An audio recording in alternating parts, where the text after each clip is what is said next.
Hello everybody, my name is Dalf.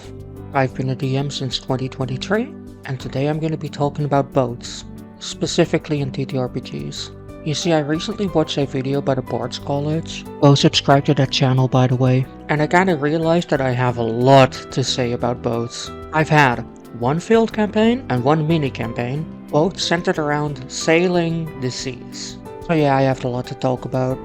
Let's just get started. The first campaign was a 5e campaign.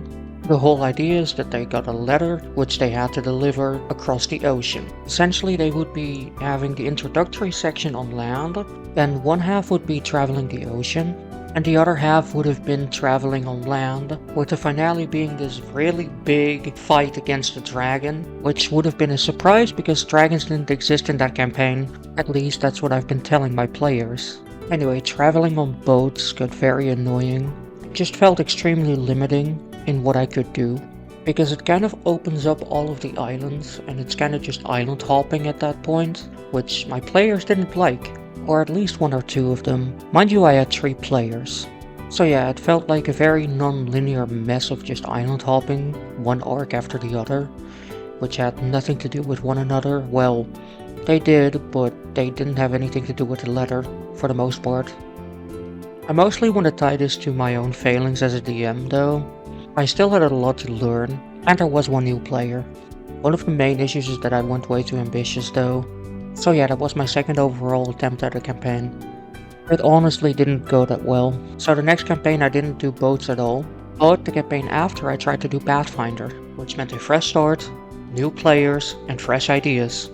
This time I tried to keep everything extremely simple, to the point that I decided that island hopping would actually be perfect here. It would be a fresh setting, based around pirates.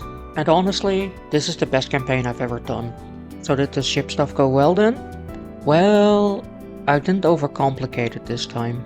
They bought a raft, and then halfway through they bought a rowboat. I think I learned from that it's better to keep vehicles simple. Advice is to not overcomplicate things unless you have a table that really likes overcomplicated stuff. In the first campaign I gave them upgrades and everything, and they just didn't care at all. And in the second campaign I just let them buy boats. That's it, nothing fancy. I think I'm definitely gonna experiment a lot more with boats in the future. Like maybe I should introduce the upgrade system way later. Also, if one of my players is watching this, please make another character that loves snacking on boats. It's really funny. Actually, I think I should talk more about stuff that has happened during campaigns. Maybe next time. But for now, bye!